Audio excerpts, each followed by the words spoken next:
وہ کون سی چیز ہے جو ہمیں ہماری تمنا تک پہنچا سکتی ہے؟ وہ کیا چیزیں ہیں جن چیزوں کو ہم کر کے اپنی تمنا، اپنی خواہش، اپنی ہمیشہ کی زندگی تک پہنچ سکتے ہیں؟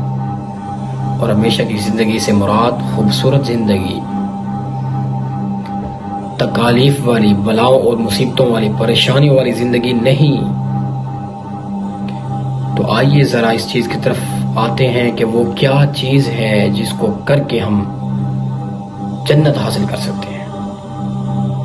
اور اگر دو چیزیں ایسی ہیں جو ہم نے کر لی تو جہنم کے خریدار بن سکتے ہیں۔ حضور علیہ الصلوۃ والسلام نے واضح ارشاد فرمایا ہے، حدیث کے اندر موجود ہے، مشکات کی حدیث بیان کر رہا ہوں کتاب الآداب سے، باب حفظ اللسان والغیبہ والشتم سے۔ حضور اکرم صلی اللہ علیہ وسلم کا یہ بڑا ہی پیارا ارشاد، فرمایا اتدرون، اے میرے صحابہ کیا تم اس بات کو جانتے ہو کہ وہ کیا چیز ہے جو سب سے زیادہ جنت میں داخل کرائے گی لوگوں کو؟ صحابہ نے کہا یا رسول اللہ ہمیں تو پتہ نہیں ہے، بتا دیجئے۔ حضور علیہ الصلوۃ والسلام نے فرمایا اے میرے صحابہ، تقوی اللہ سب سے پہلی چیز جس بندے کے اندر ہوگی تو چانسز ہیں کہ یہ شخص جنت حاصل کر لے۔ فرمایا جس کے دل میں اللہ کا خوف ہو، جس کے دل میں تقوی ہو، وہ جنت میں داخل ہوگا۔ اور دوسری چیز حسن الخلق، اچھے اخلاق کا ہونا، یہ بھی جنت حاصل ہونے کی علامت ہے۔ حافظ ابن حجر العسقلانی نے شرح بخاری میں لکھا ہے، وہ فرماتے ہیں جس بندے کی نو عمری کی زمانے کے اندر اچھے اخلاق ہوں تو اس کا مستقبل روشن ہے، اس کا مستقبل روشن ہونے کی علامت ہے، یہ شخص کامیاب ہوگا۔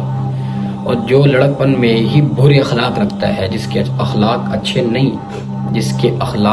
نہیں تو یہ شخص اس کا مستقبل روشن نظر نہیں آتا۔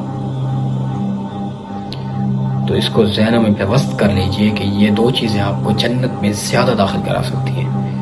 نمبر 1 اللہ کا خوف، نمبر 2 اچھے اخلاق پیدا کیجئے۔ پھر فرمایا کہ میرے صحابہ جانتے ہو کہ وہ کون سی دو چیزیں ہیں جو سب سے زیادہ جہنم میں لوگوں کو داخل کرائیں گی؟ اللہ اکبر۔ صحابہ نے کہا یا رسول اللہ پتہ نہیں۔ فرمایا سب سے پہلی چیز الفم، منہ، زبان کی وجہ سے اکثر لوگ جہنم میں گھسیٹے جائیں گے۔ اللہ اکبر۔ اور پھر فرمایا دوسری چیز الفرج، شرمگاہ کو غلط استعمال کرنا، پاک دامنی کو داغدار کرنا، یہ بھی جہنم میں گھسیٹے جانے کی علامت ہے۔ تو بچیے ان چیزوں سے، ان دو چیزوں کو احتیاط سے استعمال کیجیے۔ زبان کو استعمال کرنا ہے تو خیر کے لیے کیجیے، ورنہ کیے ہی نہیں۔ اور فرج یعنی شرمگاہ، اس کا استعمال کیجیے، جو جائز رشتہ ہے اس سے ہٹ کر اگر ناجائز طور پر اس کو استعمال کیا تو اللہ کی طرف سے اعلان ہے پھر جہنم کی آگ دھک رہی ہے آپ کے لیے۔ تو ان دو چیزوں سے بچیں، ان دو چیزوں کو اختیار کریں تاکہ جنت حاصل ہو اور جہنم سے بچ سکیں۔ اللہ ہمیں عمل کی توفیق نصیب فرمائے۔